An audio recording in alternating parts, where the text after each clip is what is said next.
we are done with the UART header file. So normally I will do as we did for the GPIO, is to copy the function prototypes, right? Copy them into the UART source file.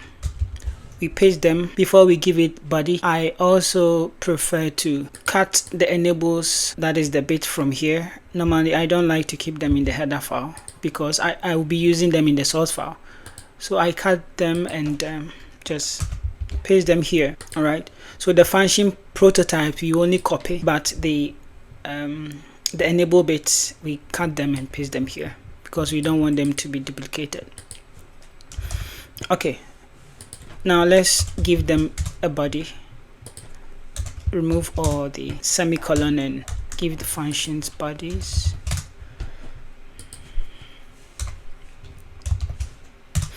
All right, the first thing first, we are going to write the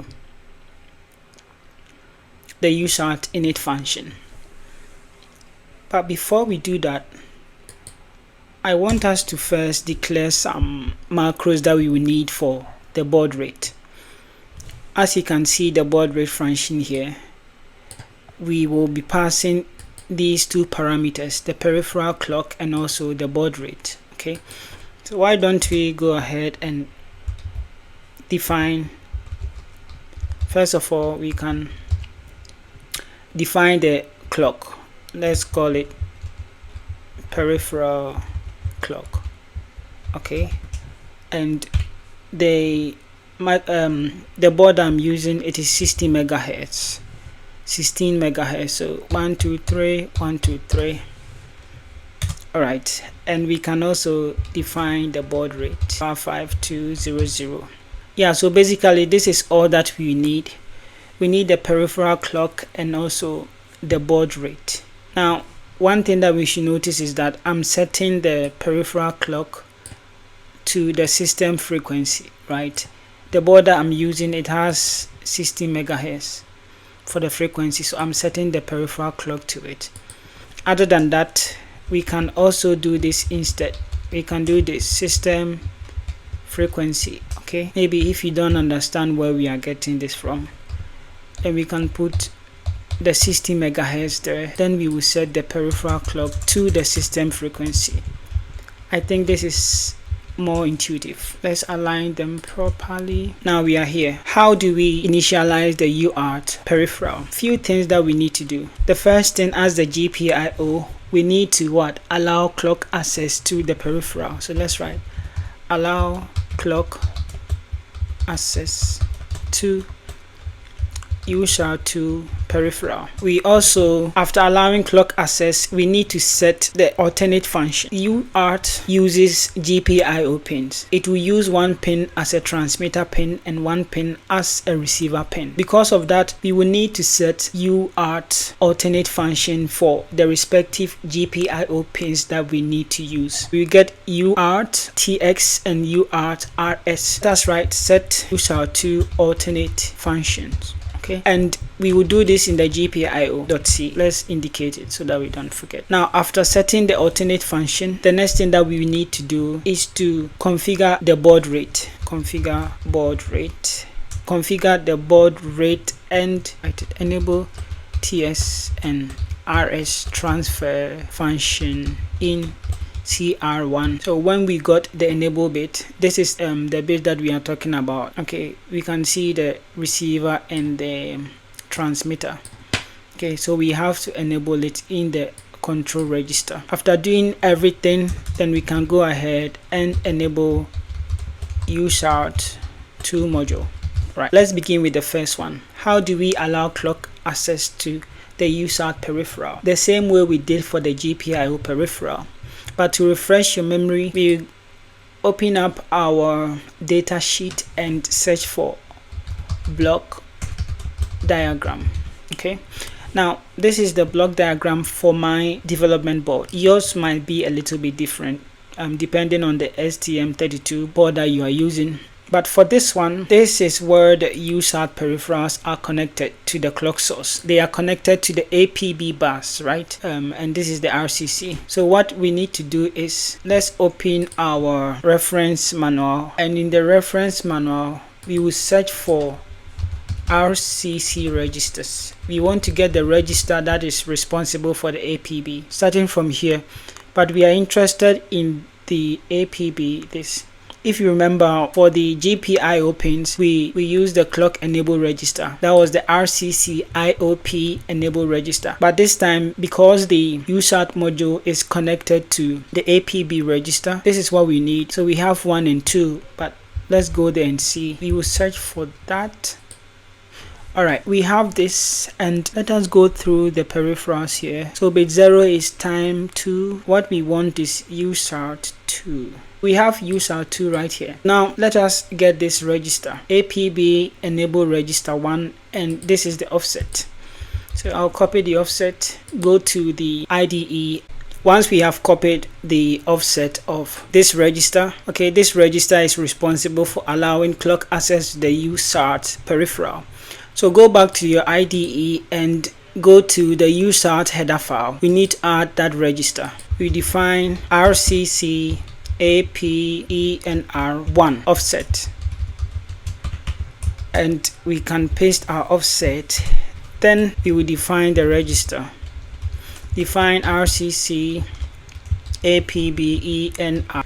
This time we will call the RCC peripheral that we defined in the base header file, RCC APBENR1 offset.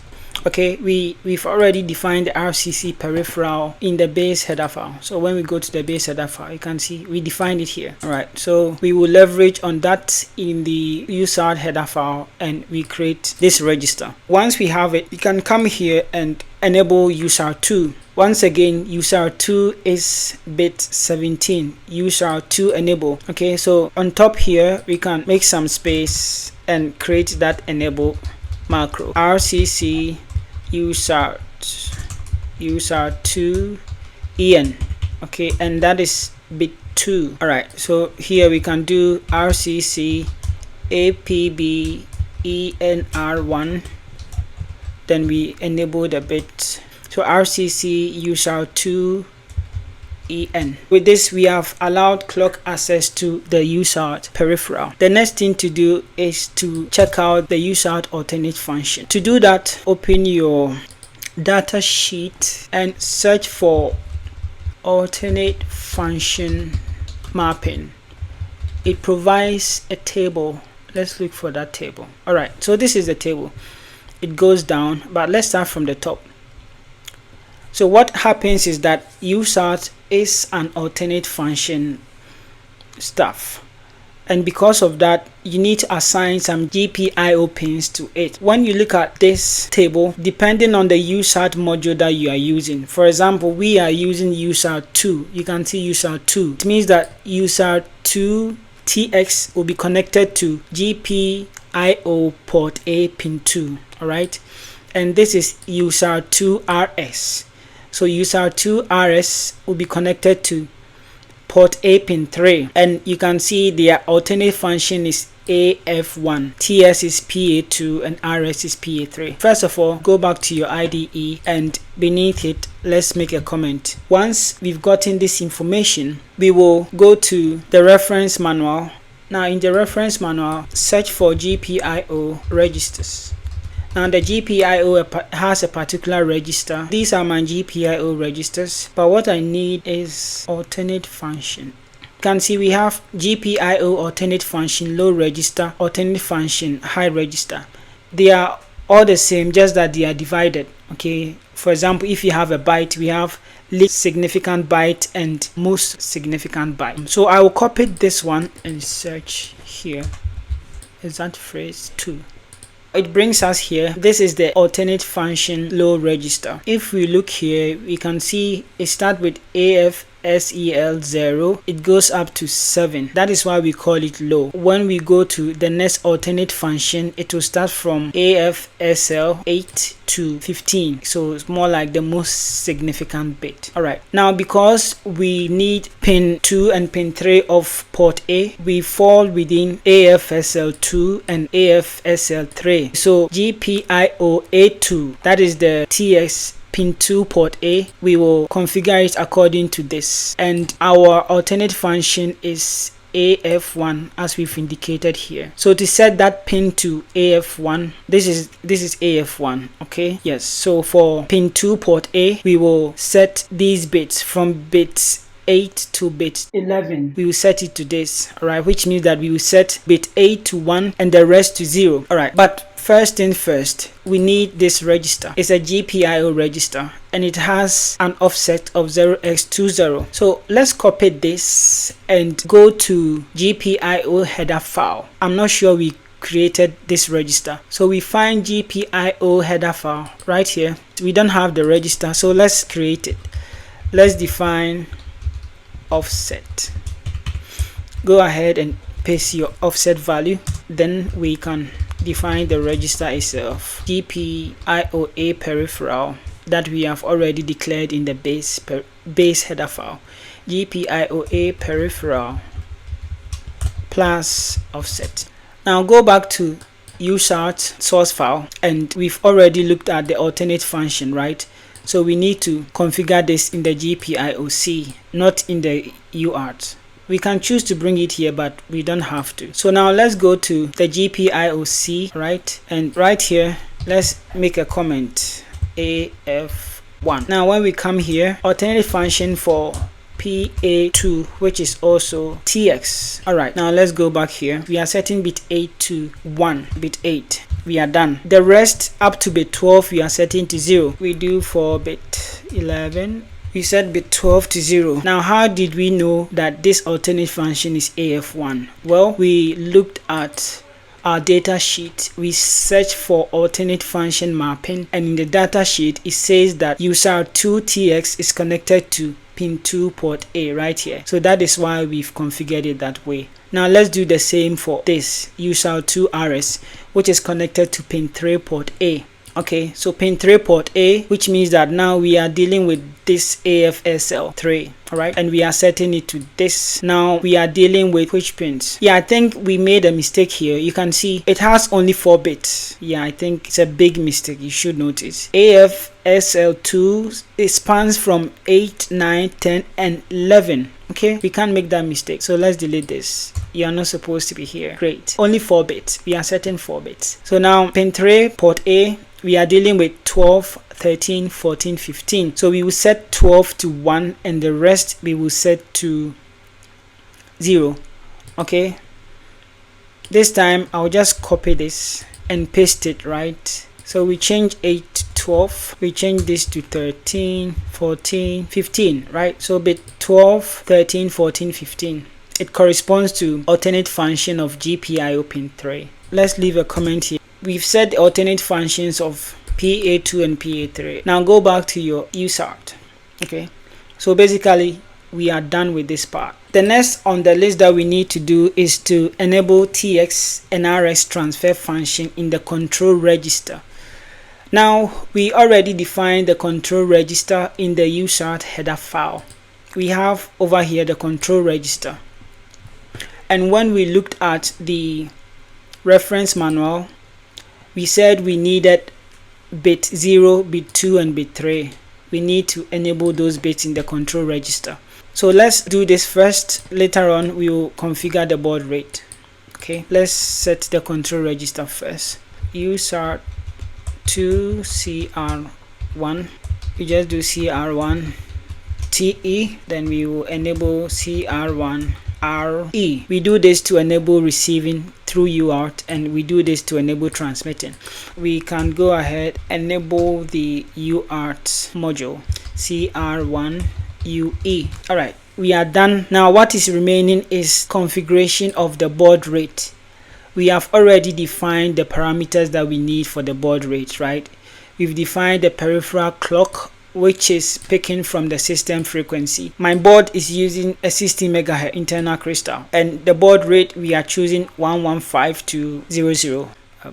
Come down here and let's start with the baud rate. To define the baud rate, we need the UART baud rate. When we go back to the UART header file, we have the baud rate. Go back to the UART, and within here we want to set the baud rate. First of all, we need to get this peripheral clock plus our baud rate over 2u. The u is just unsigned int, and you divide everything by baud rate. Okay. All right. When we come here, we'll call this function. Okay, we call it here.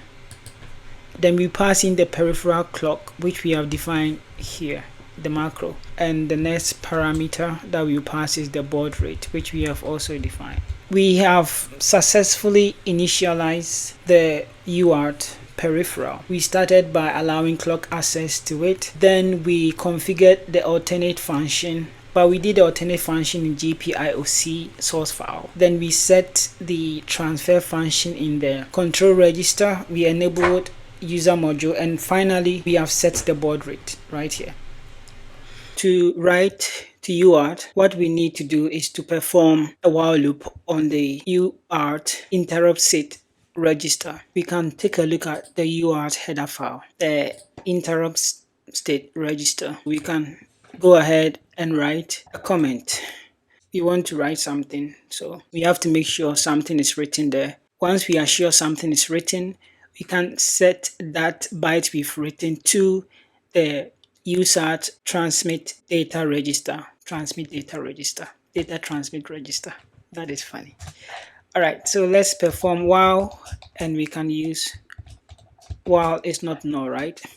Now, if we take a look at our UART, we define it at UART2 ISR. So you can copy it and write UART2 ISR. Then we perform end operation with the enable macro that we defined. Okay, TXC ISR TXC bit 7. So we perform end operation with UART2 ISR.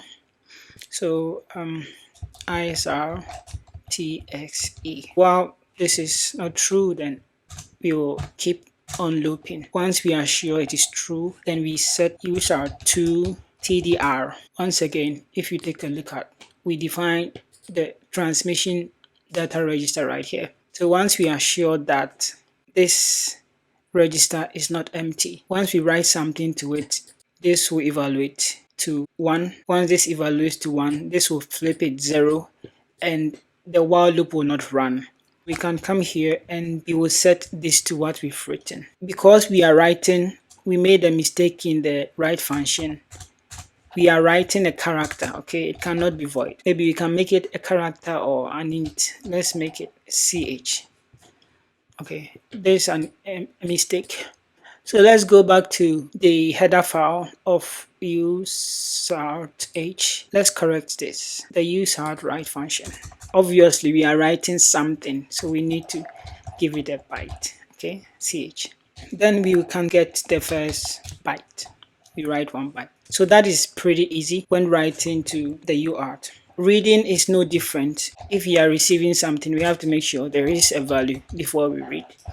So we flip this, and once again we will use the UART to interrupt status register. Now this time we will perform end operation with the ISR, RX, and E. If you don't know what that means, we took a look at it, but you can check the data register. You look at the UART registers and you check interrupt state register, and you see TSC bit 7, RS, and E bit 5. We perform end operations here, RX and E. Okay, so it will only exit this loop when we have received something. Immediately we receive something, this will evaluate to 1, and this not will flip it. Then the loop will not run, then we can run the next code. Because we are reading something, we would like to return read data register, and I'm pretty sure we defined it here, right here. read data register. Okay, that was easy. So basically we have our USART source file ready. We defined the initialization process. We've written to UART,